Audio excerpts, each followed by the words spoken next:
अजय बारसकर यांच्यावरील हल्ल्याचा कट पोलिसांनी उधळलाय। कट करणाऱ्या दोघांना पोलिसांनी ताब्यात घेतल्याची माहिती आहे। तर बारसकरांच्या पत्रकार परिषदेमध्ये हे दोघे हल्ला करणार होते। मरीन ड्राइव्ह पोलिसांनी या दोघांना ताब्यात घेतलेला आहे। मनोज जरांगे यांच्या विरोधात बारसकर यांनी गंभीर स्वरूपाचे आरोप केले होते आणि तेच बारसकर यांच्यावर हल्ला करण्याचा कट रचलेला होता। दोघे जण या ठिकाणी आलेले होते अशी माहिती आहे। अजय बारसकर यांच्यावर हल्ला हे दोघे करणार होते, पण त्याआधीच पोलिसांनी हा कट उधळलाय। आणि याविषयी अधिक माहितीसाठी आपले प्रतिनिधी स्वप्नील जाधव आपल्या सोबत फोन लाईन वर जोडले गेले आहे। स्वप्नील, काय सांगाल? अजय बारसकर यांच्यावर हल्ल्याचा कट होता, पण तो उधळल्याचं समजतंय। नेमकं काय घडलेलं आहे या ठिकाणी आणि कोण होते ते दोघे?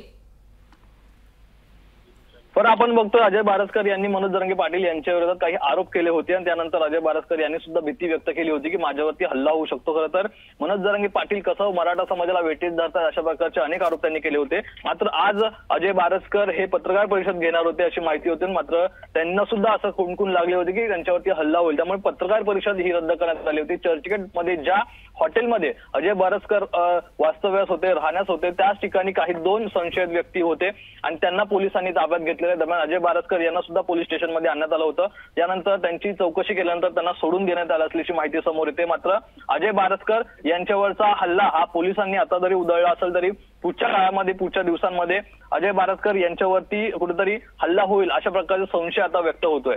निश्चितच स्वप्नील, धन्यवाद तुम्ही दिलेल्या या सविस्तर माहितीसाठी। तर आता हे हल्ला करणारे नेमके कोण होते हा सवाल आहे आणि त्याचबरोबर येत्या काळामध्ये त्यांच्यावर हल्ला होण्याची ही शक्यता वर्तवली जाते।